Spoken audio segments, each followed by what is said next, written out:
Tonight on Up Late Austin, I sit down with Arik Avila, a good friend of mine from D7 Studios. He is an awesome Flash animator. You'll see this. He actually taught me how to do Flash. Also, now he does live action movies, and they are just incredible. Tonight, we're going to sit down with him, find out how he got started, and find out about his newest project. Hi, I'm Robert Rodriguez, and you're watching Up Late Austin. You're watching Up Late Austin. Hi, I'm Tony Shalhoub, and you're watching Up Late Austin. Hi, I'm John Landis, and you are watching Up Late Austin. Hi, I'm Mark Pizarro, and you're watching Up Late Austin. Hi, I'm Ivy Doom Kitty, and you're watching Up Late Austin. You're watching Up Late Austin. That was great. Should we do it again? Yeah. And help her out, guys. Come on. Hey, I'm Lindsay Price from the movie Waterborne with Chris Berry, Chris Masterson, John Grice. and you're watching Up Late Austin. Austin. Go get a snack. No, when this show is over, go to bed.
Welcome, welcome. I'm your host, Jake. We have a great show for you tonight. Like I said in the promo, have Arik Avila out from D7 Studios. I've known this guy for a long time. We won't get too much into the history, and you know, to protect the innocent. Okay, there. I think they're doing audio there. All right, so without further ado, Arik Avila, thank you for coming out. I know it's been a while since I've been trying to get you out here, and you're finally out here, so it's all good. It's all good. I always generally kind of go back to the beginning and ask people a little bit about their childhood, or just where you grew up, just so I get a point of reference to, you know, where you came from as to where we are today. I was born in Houston, Texas, back in 1976, and I don't really remember much about that except that it was Houston. And so lived in Houston for a while, a lot of years, but came out to Austin back in 98 and did some design work, and then kind of stayed in Austin for a good amount of time. And then with D7 Studios, we sort of flopped around from Dallas, but did that, took a little trip out to LA for a little bit, and then back here in Austin. That's But most of your childhood was in Houston. Yeah. And Austin was as an adult. Yeah, well, I don't know if I'm an adult yet. Yeah, you might not be grown up yet, but we're getting there. Ask my mom about that one. There you go, there you go. So were you a child when you got into anime? Oh, no. I didn't really start drawing. I started drawing, literally physically started drawing when I was 17, but I was terrible. And like pretty much everything else, I was all about a girl, stuff I was doing for a girl. So, I mean, she liked it, but I really don't think my drawing was very good. I didn't really start drawing, I guess what's considered the more, I started copying off of comic book covers and, Spawn and other different covers. But what the drawing that, I guess the art style that people recognize with me now definitely began in 97. And so that was, yeah, it was in 97. and so that's since then around. And just for people that didn't see the promo or know what Arik does, he is a local filmmaker and also live action film. So anime, is it called anime or just animation film? What's the correct? Technically speaking, and if I'm incorrect on this, then I guess I can get some tweets or something and tell me that this is the improper definition. Yeah. But anime is from my understanding, is short in French for animation. Yeah. So that was just a tag that was given to Japanese style animation now, or Japanese animation. Specifically, what I can do, obviously, I'm not Japanese, so let's just say it's Japanese style animation. But it's animation. It's done kind of a comic book style where it's not fully animated, but there's a lot of animated elements there, a lot of motion graphics, visual effects, 3D, compositing. So that's animation, really. I mean, in its essence, there's that, and there's live action. Yeah. And what was it that pulled you into your drawing style? Was it coincidence, maybe it sounds like, because of what you kind of drew, and then it just kind of got, Yeah, I mean, I definitely, because of the artists that I was copying from, and my influences were Jim Lee, Brandon Chua, Stephen Platt, and of course Todd McFarlane, and some guys like that. And so I think that just when I began drawing my own stuff, all I really did is I sat down. I've been drawing for years, and I just attempted to sort of draw almost, from memory, which I felt was going to be the clearest, whatever my style was going to be. Yeah. And so that's where it came from. And I guess you could say it's coincidence that it just happened to look sort of Japanese influence, or you could say that those guys' influence really just sort of influenced me, and it became this weird amalgam to what it is today. Nice, nice. And by the way, for those of you that don't know and didn't see any of the promos, we got a promo clip ready. Set this up. Is this a little bit of animation and live, or is this just the promo? Oh, and no. So it's it's like the first. Yes, the promo. Okay, clip. so what this is just a small assortment, a small preview of some of this stuff. It's going to have a collection. It begins with the Coke commercial that we did, and there's some excuse me, some pencil drawing looking stuff, and then there's some live action blended in. So it's kind of just an amalgam. Nice. Of some of the work, like a short demo reel. Yes, yes. Just so as we talk, you know what he's done and what he's doing and what we're talking about. Bob, whenever you're ready, go ahead and play that.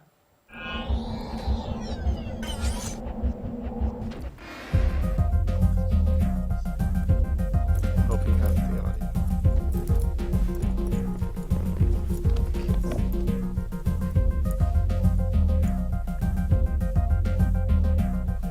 Okay. Cool. Awesome.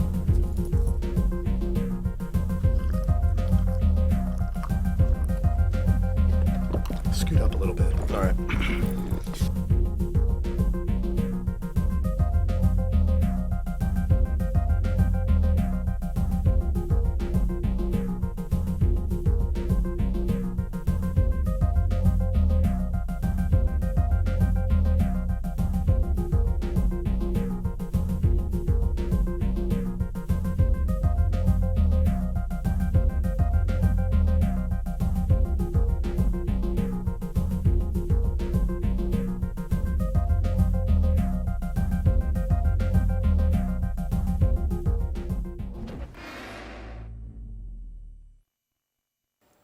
D7 Studios. Demo reel. Yes. Okay. So that's what we're talking about here. We're here with Arik Avila, director, writer. I mean, you got all kinds of hats, especially this hat here. And by the way, let's, because I'm sure, the people that I know that we won't mention Joe's name, but he wants to. But he wants me to ask you what's the deal with the hat, and so it's a good story because I'm sure other people like, what is the deal with the hat? Actually, this goes. My business partner Tony Hobdy and I. So we've done animation, whatever you call it, for many years, and that really, literally, put the food on the table. And so we'd go around all these conventions, like in Dallas and in San Diego and all that, and we would do that to sell movies and Tony would know that. Well, we went to one, and I believe it was my birthday, and I think it was. Otakon up in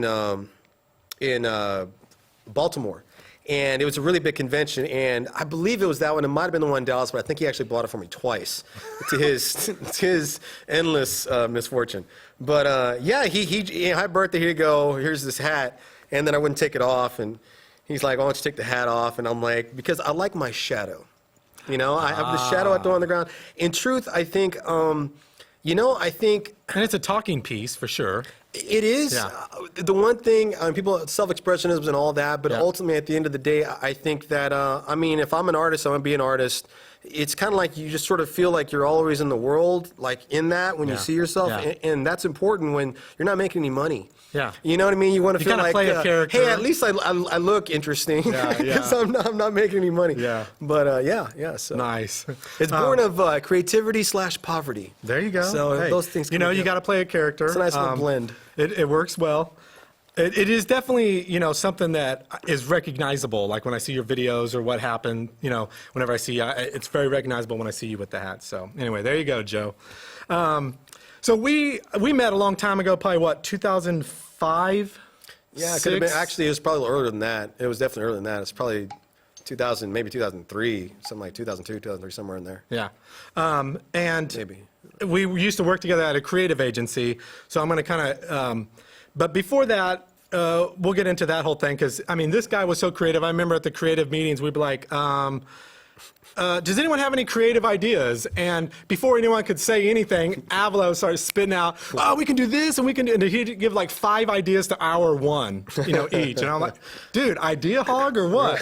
So, but anyway, totally full of creative. But so let's go back up a little bit before you, and by the way, he was the one that taught me how to use Flash. We talked on the car ride over about Flash possibly, going away, but let's talk about what did you use, because besides drawing, you had to start with the software. What did you start with, and has it changed your, your medium as far as video-wise that you draw with? I began drawing, basically on these really large format papers, and then I'd scan them in, and then actually the very first stuff I did was I went to Art Institute of Houston back in '97, and or maybe '96 and '97. A couple times.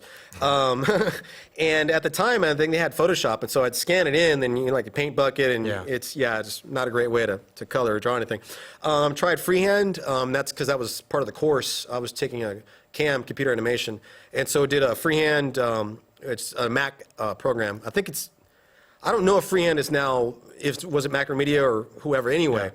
But after that, then came to Austin, and my cousin David Avila showed me a Flash, which I believe the time was called Macromedia Splash or Macromedia something, but it was Flash, and so that's what I began drawing with. That to this day, that's what I do now. I have tried some other drawing applications. Excuse me. I've always really just enjoyed Flash. It's so fluid, and you can use still draw freehand, but then I go on a computer and I use Flash, and really Photoshop's the only stuff I use to maybe add some effects, but primarily Flash is still the drawing. I was blown away by, like, I can barely draw with a pen. And this guy, like, with a mouse, just, because when you try to, like, whenever I take a screenshot, at work, and I'm trying to highlight, a screenshot, like, here's where you need to step 1, and just to draw a circle around the button, it's all, all crazy. And this guy can do fluid. Well, you saw some of the animation, but yeah, it just blows me away. So that was back in the day. You still use Flash. And that's good. So back in the days when we worked at Somnio, you did those commercials. I'm trying to just get back to what your mindset was and when you started doing films. Had you done? So I think you were starting something then. when actually in '97, and it all started in '97 with my first original drawing, and that was the character D7 Peacemaker, and it was this 22-page comic book, and literally I just drew it and I didn't color it or anything like that. It wasn't really that elaborate. But when I finished that, I then immediately, the moment it was done, I immediately said, I'm going to make a movie. I'm going to put it in theaters, and it was actually just for this girl. Again, it's always for this girl. But I was like, I called her up and said, look, I'm going to make this movie and I'm going to put it in theaters. You're going to go to a theater and watch it. Yeah. And that began that sort of, journey, if you will, towards making a film. It would be during that time, and of course, my time at I did a lot of ad agency work and stuff like that, design work, and it was during that time when I started to learn, well, there's a little more to it than just drawing and then coloring and then getting someone to do voices or whatever. And then you start getting into politics and you start getting all these other things. But by the time I had come to Somnio and where we were working together, it was already, actually, if I could step back for a moment, really what that was is that was my transition from animation to live action. And so that's ultimately what happened is we had gotten to, I don't want to say an echelon because that sounds like this big pinnacle, and it really wasn't so much that, but we had just come together as a decision as a company, we're going to move into live action. And it really was almost starting from the beginning. Even though you know how to draw, you do all this, everything else was completely different. And so I think that's why, in a sense, that was, it's almost like, well, you began making movies. It was almost like you began making movies again because you had to do everything so differently. Absolutely. D7 Studios, when did that start and kind of, and then I want to talk about the next clip we'll play is the Revelation one. So Bob, if we can just get ready for that because that's going to be our next clip. But tell me about how D7 Studios started and why and at what point. So what was going on there is we had actually it rolls back a little bit. So the movie I wanted to make was D7 Peacemaker, and I had thought, I'm going to make this web series with my other business partner, Rick Jones. And Rick Jones, That's a brother, name I Rick haven't heard Jones. forever. Rick Jones. And so Sayonara.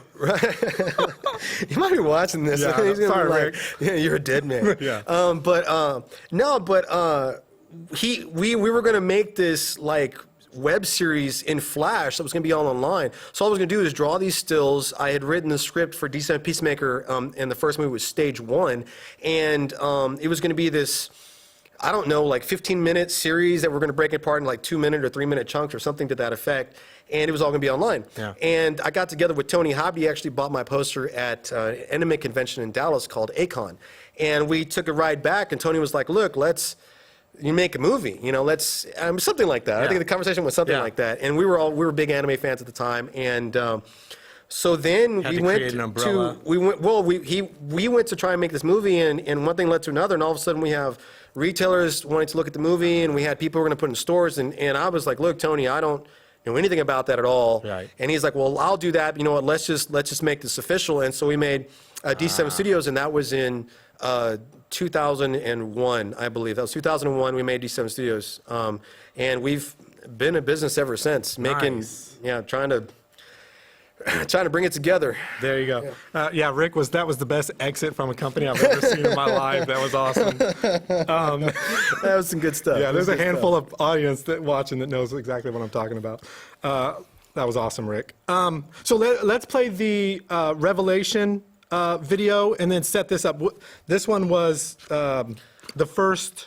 So Revelation, what it was and actually Revelation has now become the film series. It's become a trilogy called the Trilogy of the Nightmare King. What this film is, this deals with this character Ashley, and she discovers a series of codes hidden within the Bible and the book of Revelation that are unveiling the apocalypse, the apocalyptic end of the world. Did you get into the 2016 election in the thing? Because that's that crazy. that felt like it folded right in there. It felt like it could be like an Segue. episode 2. Actually, technically speaking, episode 2 of Revelation, this is from Revelation episode 1, but episode 2 actually directly deals with the presidential candidate who turned out to be a psychopath. Oh, nice. And that was done in what year? Revelation, what you're going to watch now, was finished in, I believe, 2004, right before maybe 4 or 5 months before Upon a Midnight Clear, which is our first feature, live action feature. All right. Bob, if you want to play that real quick. Sakura, will my dad's death be on the news? Right now, we're feeding the press a cover story. As long as it holds, there shouldn't be a problem. All we have to do is keep things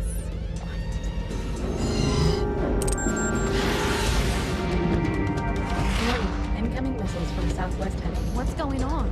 Someone wants you dead, Ashley. Warning, incoming missiles from southwest.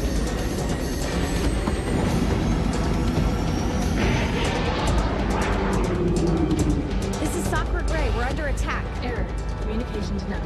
Someone's jamming our signal. That's impossible. Security countermeasure enabled. Releasing sunbreak.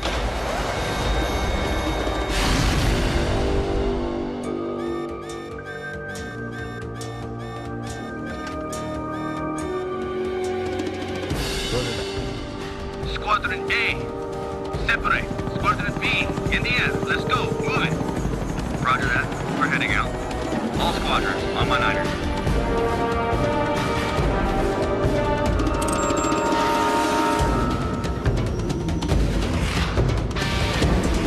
Sakura, we're not gonna make it! Autopilot engaged.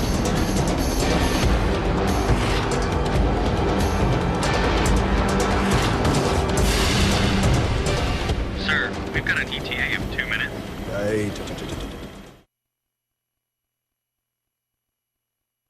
Yeah, that was good. So when you're doing stuff like that, you obviously see the limitation, and then that kind of spawns you into thinking, I want to see this action in real live action. Yeah, no, I mean, absolutely.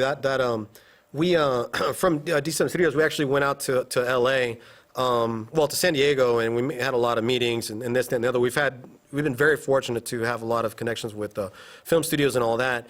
And that's what happened is that, we're looking to stuff and they're like, well, you want to do like an animation? And we're like, no, we want to make a movie. Yeah. And so it was like, well, I mean, and it came to this point, with Revelation, it's, super cool and all stuff in there. Well, I mean, if you want to get here, you got to have to kind of start over with live action and start over with something a lot simpler so you can get here, because obviously something like this is going to be very high budget. Right. And if you want to do this, I mean, it's not completely out of reach, but you're going to have to kind of, again, sort of start over again, ground floor, live action, and build up till you get to this point where you can get budgets to do like the helicopters and the Right. people with the cars and the outfits and all the crazy stuff. So. Yeah, that would have been a very expensive scene to do Yeah, pretty live with all the much. scientific, Yeah, pretty sci-fi, much, good yeah. stuff. All right, so one of the other things, obviously you do, and we saw the color stuff, and you do live action, but let's back up to the point, this is Austin, there's a lot of creative people here. Your video or animation 4, which was really good, and when the first time I saw it, I thought maybe, like, what stage is this? Because it wasn't in color. And then once you explained it, I totally got it. And, thought it was great how, look, the point is just do it. You're not always going to have the money. You don't have the backers. You don't, just do it. So kind of tell me how 4 came about.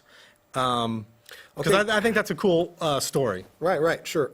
So what happened was I had, and I'm going to step back a little bit. I'll try and be brief because I can talk forever. But I had finished Midnight Clear, and as with any film, with any filmmaker on your first film, of course, you're going to struggle with editing and then distribution, all that. And then we had moved very quickly into the next film, which is The Book of Babylon, and that was just intense. It was like 6 times larger than Midnight Clear, and there was so much going on. So I'm editing that, and I'm dealing with all those things. There was a lot of personal issues, and just so many things had come up. It was just obscene. I mean, I could literally probably write a book on just the production of one of those films alone, let alone Babylon. And so there was so much going on that I really needed to take a step back, and then there was a lot of personal issues pouring in. And so again, I mean, there was another girl involved, but, trying to just to kind of express my feelings to someone. I mean, at that point, I really don't even know if it needed to be her. It really could have been anyone. Yeah. And I mean, obviously, you have these ears in the head. I'm an expressive kind of person. And so I just sat down and I recorded something. I did the voiceover, and actually what I did is I wrote a poem. And it took me about an hour to write it, and I just wrote straight down. What I try not to do when I'm writing something is I try not to like go back and shape something like a screenplay. I just want it to be off the cuff flow, and whatever I'm thinking. And I'll do a little bit of editing, but nothing really extreme. And then I recorded some voiceover. I took the next 3 days to do the drawings, and then I composited the entire thing in about, I think I composited it all in about a day and a half, 2 days. And then it was done. And from there, I don't know why, but I got well, I mean, I guess I do know why, but I'll just keep that to myself. But I went ahead and I uploaded it to all these film festivals. And it's just a movie with some pencil drawings, but again, I just wanted to express myself, and I just noticed that it had such an effect. And I put it to these festivals, and it really wasn't for self-promotion. It sounds like it was, but it really wasn't. It just amazed me that when it came back, it did have an effect, and I had a huge response at festivals. It got into a ton of them, and I had invites for all these festivals to go through. And so, like you were saying, and really what I did wanted to point out is that what it exemplifies is it's so simple, but yet, you can see all the flash and the colorful stuff, and I've done lectures around the country, and I've done lectures at we have done DSM Studios. Tony's already driving me there. And we've done these lectures and stuff, and I will tell young people. I've talked to colleges, and I've talked to high school students and middle school students and elementary school students and the one thing they always come up with is, I could never do this. I mean, oh, this looks so good, I could never do that. Oh, this live action clip, I could never make this movie. And I mean, look, let's just take it all the way back. This is some simple, basic stuff that I made to prove that, I mean, this wasn't the point of it, but I think at the end result, it shows, just draw. I mean, if you have a story to tell, I mean, take some clay and film it and tell a story, because it's about the story. It's got nothing to do with technology. Right. It's got nothing to do with the budget. I mean, it's got nothing to do with anything except a story that you have to tell.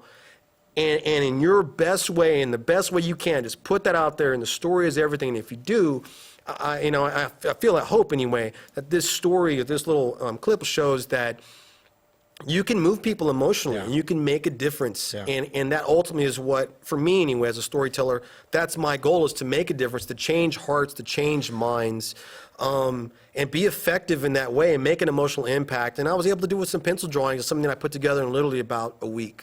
Now, and just because they're about to see the clip, Bob, we're going to play number 4, or clip number 3, but it's titled 4. Did you actually draw it on paper, cut it out, and then animate those in After Effects, or what was the? Yeah, I drew it on paper and then just scanned them in, and then in After Effects I just composited out each of the pictures. Just masked so it them. wasn't, you didn't draw those in Flash like normal. No. This was drawn. You went back to basic.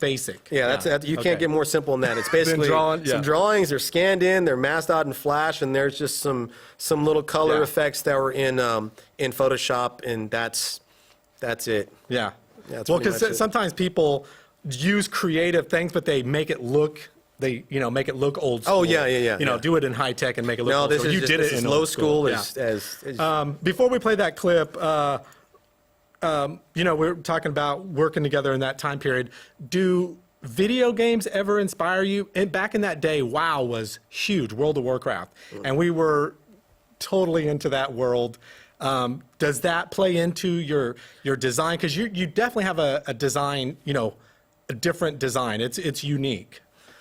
I think when I see, and this is it's difficult because ever since I started doing what I've done, I've really just tried to be unique, and not because I make a brand or a name for myself. Just more for the fact that, I mean, when you do stuff and you end up sort of becoming more high profile, we did a Coke commercial, it was in the theaters and everything, and people can take it the wrong way in the industry. Oh, suddenly, are you ripping me off? Or this guy's, you know what I mean? And such negativity comes in that you really just try and just be more inspired by things you see in terms of appreciate. I'm sorry. It's probably the better word. You just try and appreciate what you see rather than man, that looks really cool. I mean, it's obviously impossible to not be influenced by the things that you see. So what I would say for video games is specifically WoW, because I love WoW, still play WoW to this day. You do? Oh yeah. That's still around? I still play WoW. That was an awesome, but once I had my daughters, like, your time just. Oh yeah, well, I mean, I can't really play like everyone else plays. I just kind of whatever, characters look neat. Those were great days. Those were great days. But what I get from that is more, look at the world can be, and look at the effect it has on people in terms of, I love the way that it allows so many people to still believe in creativity and be creative. And that's, if anything, from WoW and from any of these other video, because I played a ton of games, but, well, I sort of playing games all day, but when I can, I do. I look at that and think, I just get more inspired to just keep creating and keep going and keep working at something, because it's tough in the industry. It's tough getting money for projects. It's tough doing the right thing. What project I'm gonna work on, is this the right one? And really, money comes into it, but those are very inspiring. Very inspiring. That was a very inspiring game, and it's beautiful. Let's go ahead and play 4. This was his little, private short film, personal film, and very moving. I thought it was really good, and I think you will agree. Go ahead, Bob.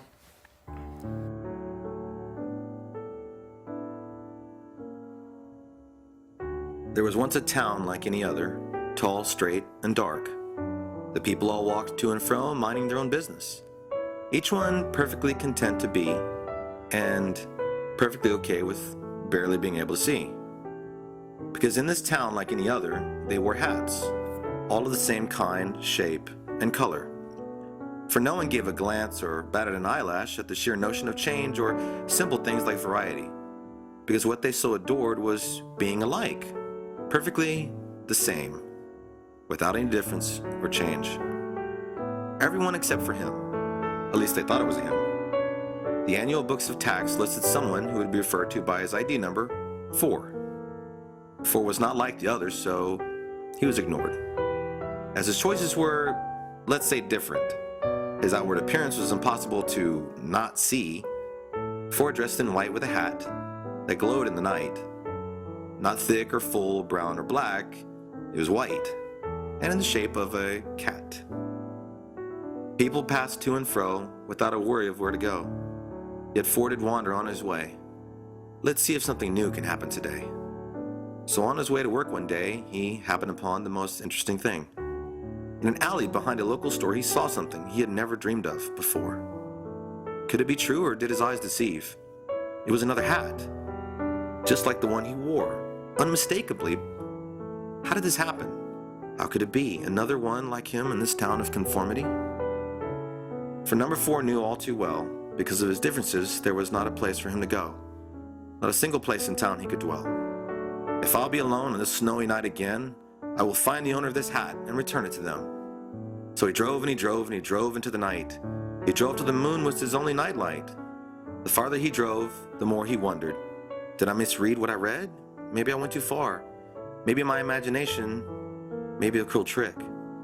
Maybe it's in my head. Maybe I'm sick. But on he drove into the town, till he found a match for the address that was written. It was an iced-over bridge in the middle of town. And when 4 arrived, he looked all around, for just like his own, this town was the same. All the same colors, all the same size, look, and shape. So his smile turned to a frown, and his world turned right side up, over, and upside down. As 4 sighed and shrugged and then turned to leave, what he saw next was simply too amazingly awesome for him to describe simply. Another person, much like himself, wearing the same color, but like nobody else. And what to his surprise, he discovered quickly, he thought, she appears to be, maybe, just possibly looking for me? No, surely not. It's her hat, dummy. She misses it quite fervently. It's cold outside. She must miss it a lot. Yet in between his thoughts, he looked up to see she had crossed the bridge and stood 3 feet from him, then 2, then 1 foot away, only 12 inches. Okay, what do I say? He cleared his throat and prepared a speech till she interrupted. I was looking for you. He opened his eyes and handed her that hat. Yes, of course, it has come back. Well, thank you so much, she said as she placed it on her head. But I meant you when I said you. I heard there was someone else who wore a different color, a hat like my own. I went to your town to see maybe if it was true. Hello, 4, she said. My name is 2. So on the night lingered, and no one gave care of the 2 on the bridge with endless tales to share. And so ends this story of mere happenstance of coincidence. I will say no more, but only say this. I know of a place where there is a pair that could be no more happier than to stand and stare.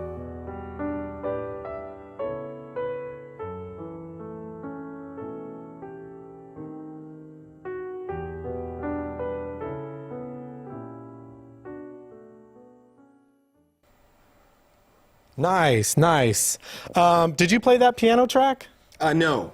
Okay. That was very beautiful. That was yeah, a little bit of music, yeah. Nice, No, nice. That would have taken like another week. Yeah. All right. So speaking of music, we're going to do a little segue here. Arik also writes his own music and sings and stuff, so I kind of wanted to segue into that.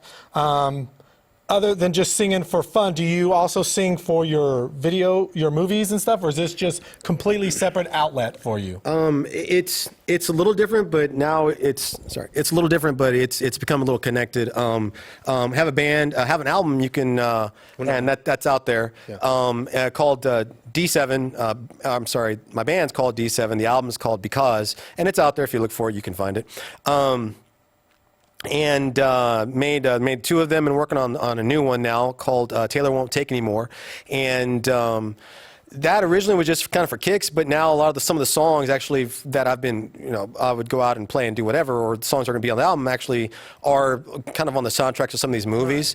And so it sort of blended together. But I mean, as all of it's kind of just for fun. I mean, it's all outlet. Okay, so you're going to play 2 songs, and then after you do your 2 songs, we're going to come back to which video clip as we transition back? The Book of Babylon. Book of Babylon. So, but he's going to do 2 songs. Which 2 songs? The first one's called, just blanked out. It's up to you, whatever. The first one's called Baby Blue Tweets. It's about this girl I was tweeting at the time. And yeah. Wait, is that a street term, tweeting someone? Well, 'cause it's Twitter. Oh, Twitter. Gotcha. Twitter, yeah. I don't tweet or twit. It was real limited, and it was really no reason at all. But I mean, hey, if you're gonna make a song, why not? Again, some other chick. So that's that's the first one. The second song is called You and I. And I've always, I've just played it. I enjoy it. I play it. I think about my mom. There you go. So I think about my mom. All right, so let's do that so we can come back and talk about your latest film, Blackout. But you're going to do 2 songs, and then we're going to come back. Great. Okay, here we go. The song's called Baby Blue Tweets. Hey,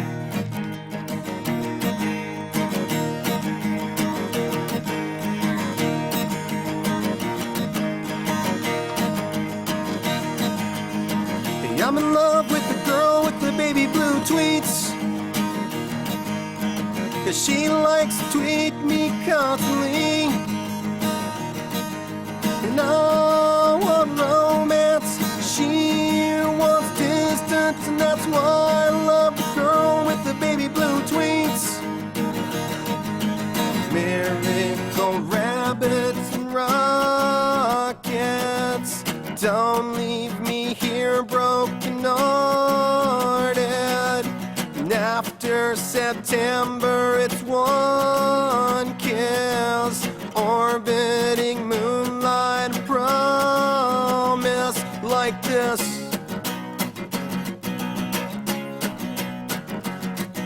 Let me be absolutely true that I'm not the best you'll ever do, because blue makes blue scientifically, so you better get far away from me, alright? Yeah.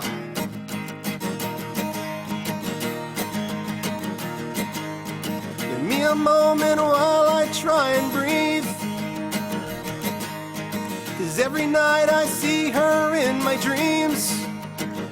And I said, give me one chance to make some romance, and think about this when you think of me. Merry-go-rabbits and rockets, don't leave me here broken-hearted. 'Cause after September, it's one kiss, orbiting moonlight, promise like this. And there's so much that I can't say, Taylor, there's another way, because when it rains the sun shines bright. So let me think of you tonight, alright? Yeah.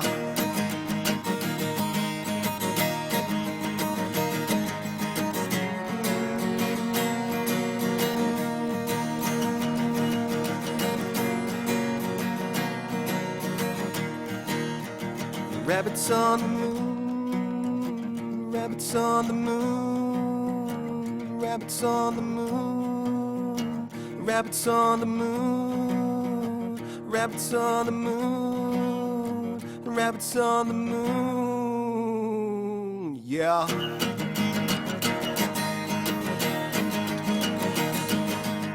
So let me say this thing tonight. She always makes me feel alright, because she wants romance, but I want distance, and that's why I love the girl with the baby blue tweets. Oh, that's why I love the girl with the baby blue tweets. Yeah, that's why I love the girl with the baby blue tweets, 'cause she tweeted me.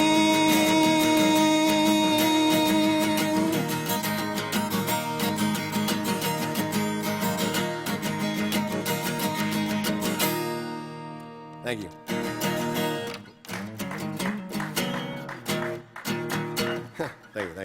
Okay, here's my next song, and this song is called You and I think about Mom, but in truth, the song, wrote it for this other girl's little email that I never sent, but this is what I meant to say.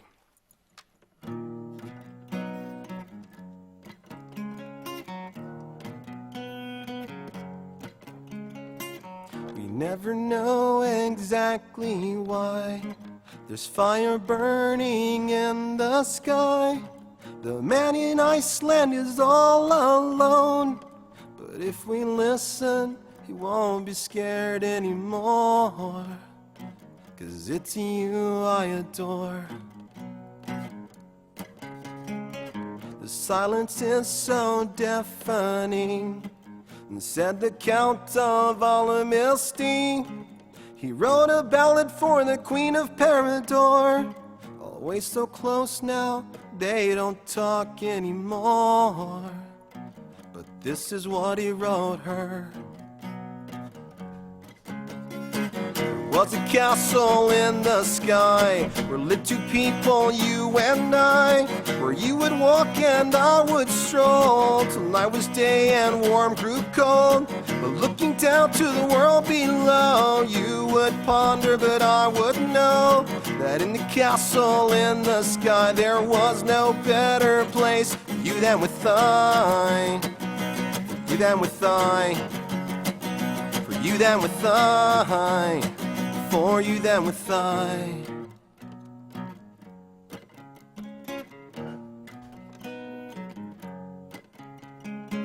I had a dream of the strangest thing. Followed an owl up to destiny. A bitter ponder is what he doesn't know. He squeezes tight 'cause he can never let go. 'Cause he's miserable alone. There was a castle in the sky where lived two people, you and I, where you would walk and I would stroll till night was day and warm grew cold. But looking down to the world below, you would ponder, but I would know that in the castle in the sky there was no better place for you than with I, for you than with I, for you than with I, for you than with I. Well, to the world you and I mean not a thing. We're two letters caught in make-believe. We're to the world you and I mean not a thing. We're two letters caught in make-believe. All in our story, it's make-believe. Yes, in our story, oh, it's make-believe.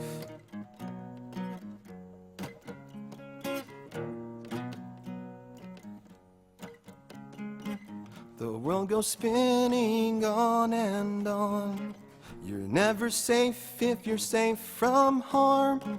I hope you smile if you're listening, 'cause what I'm saying is, oh, you mean the world to me. Well, every time I sing, yeah, you mean the world to me. Well, every time I sing, that you mean the world to me. Hey, hey.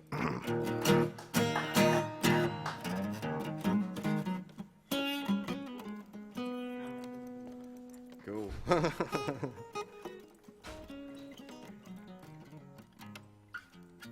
Travis Briggs goes by the nickname Tristan. Student's gonna fill us in on the details. Homeland picked up some chatter indicating Tristan's involved with both the RCF and the toxin. We need him alive.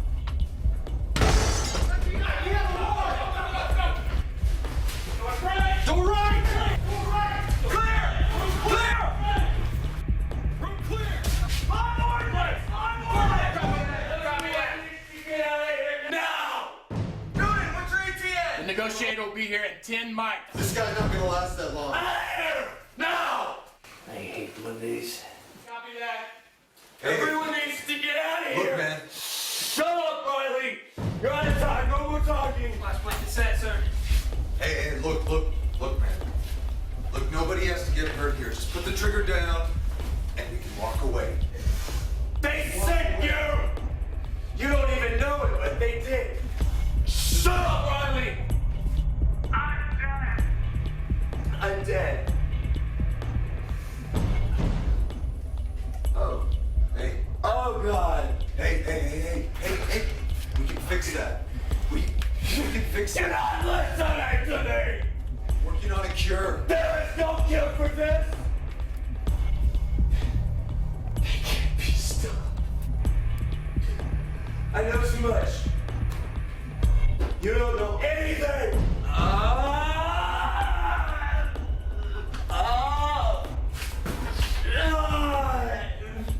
No.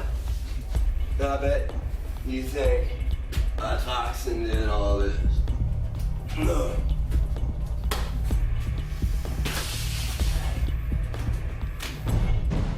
Open your eyes, Riley. Wait. There's more to this world. Wait. Than what you can see. Wait!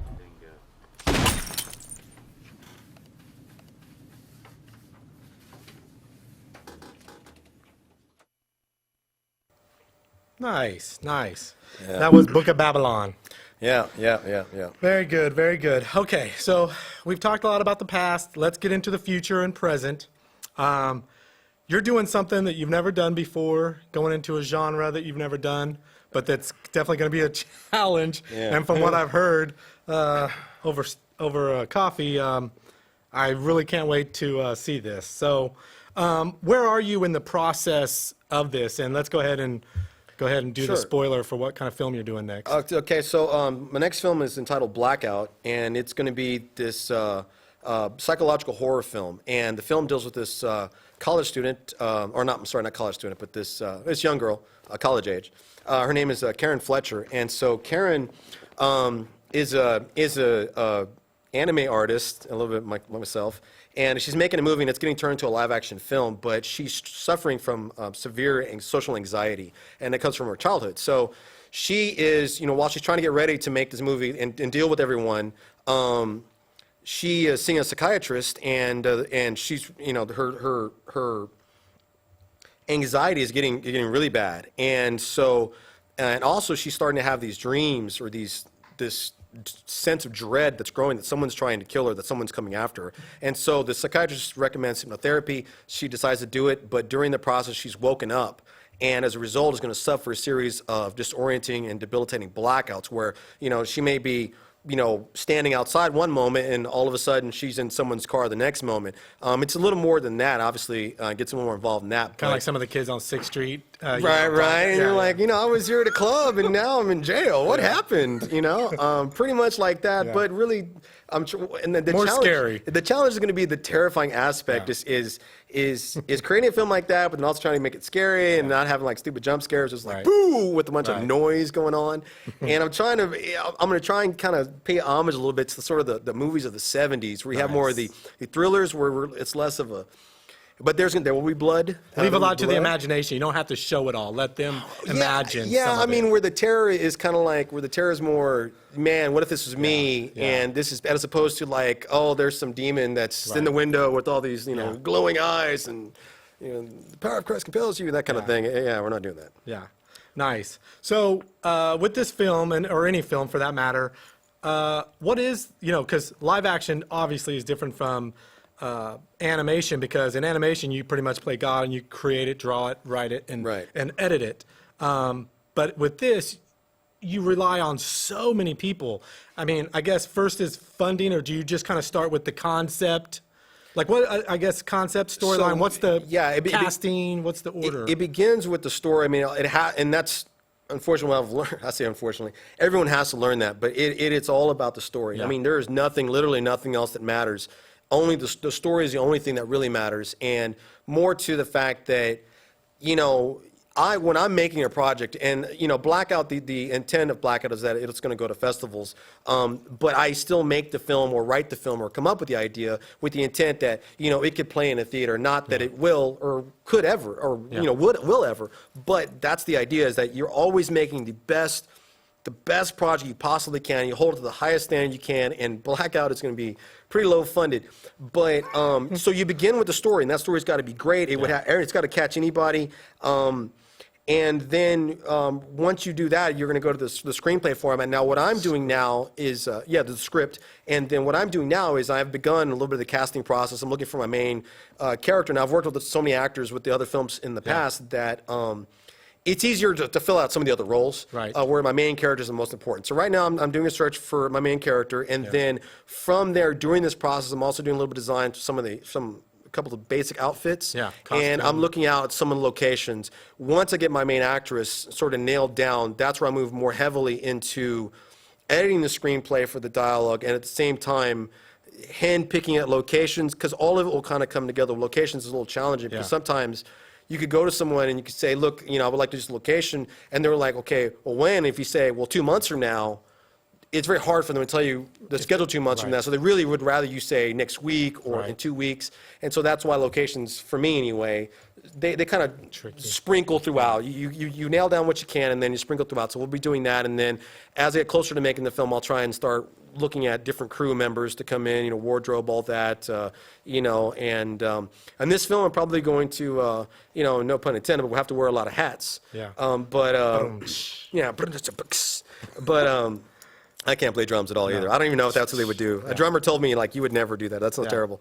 But yeah, I'll probably wear a lot of hats and have to do a lot of things. But yeah, it's the process. And so after that, we'll go into post-production, where we're editing the film, and then score, and then sound, and gosh, a whole bunch of things. And then now, because I'm a little wiser now, you also, actually a little bit at the beginning, you're thinking about the distribution at the end. You're thinking about how you're going to market the film, about your posters, who the audience is for. You're thinking about multiple languages and all the things that you need to do at the end before you ever do them. And so now that's also part of the process, is thinking about the ending and the financial aspect of it. Is there any, you got pre-production, the actual shooting, and post-production and distribution. Is there any, what's the funnest? I mean, it's all can be fun, but is there one part that's really, really fun, or maybe one part that's like, it's just you have to do it, but it's painful?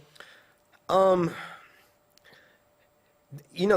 a really interesting question, because so much has changed. When I began making movies, for whatever reason, I guess, what was I, like 21 at the time? I'm thinking, I'm going to make I'm going to make D7 Peacemaker, and I'm going to walk in this room, and there's all these people, and they're going to be like, Arik, tell us what to do. And I'm going to be like, yes, my children. I'm thinking this grandiose thing.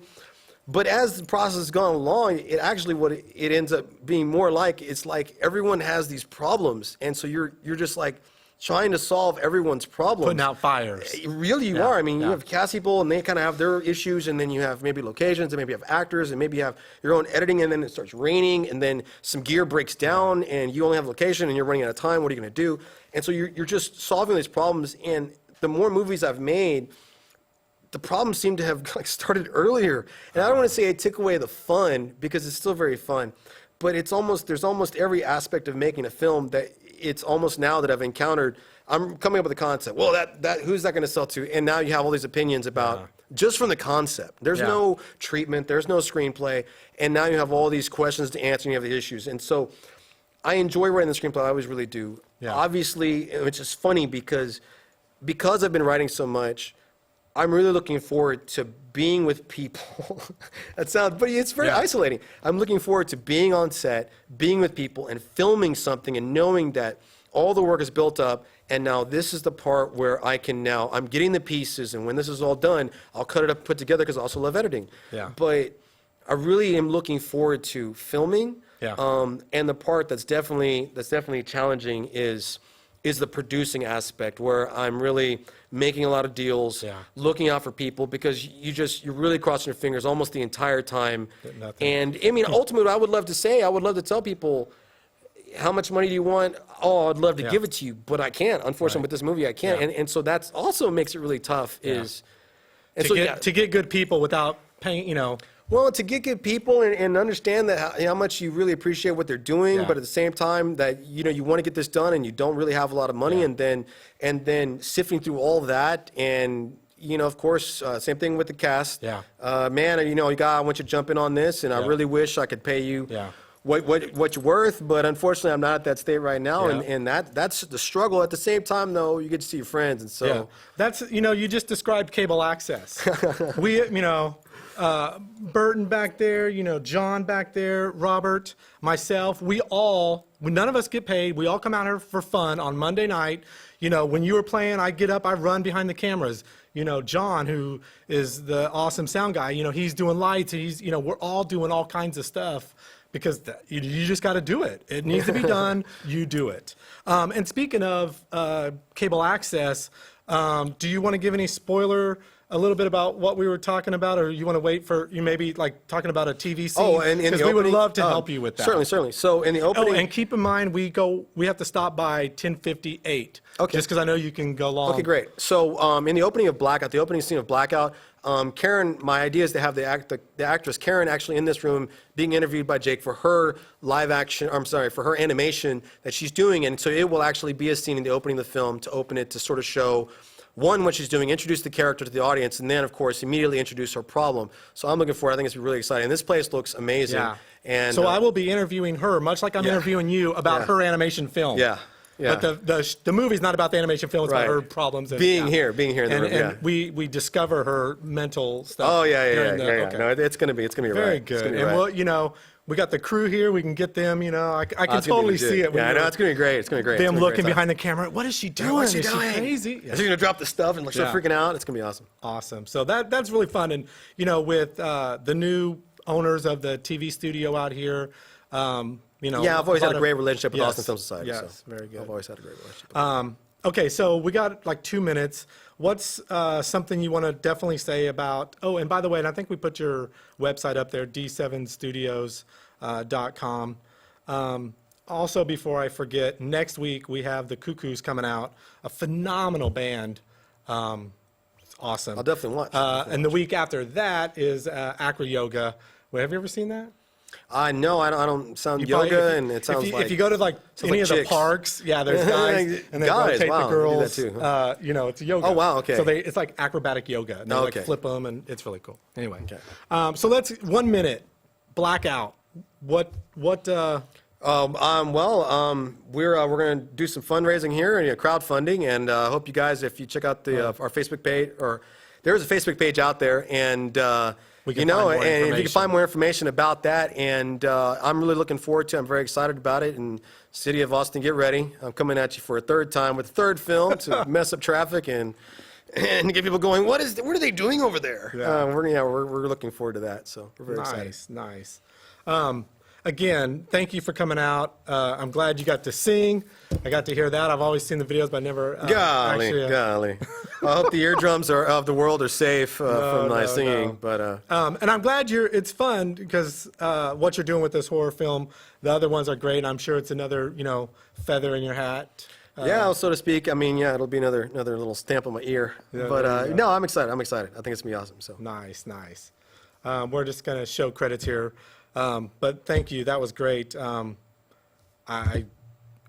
The show is only as good as the guests that we have on. So don't worry about it. No, that's some good stuff. It's good stuff.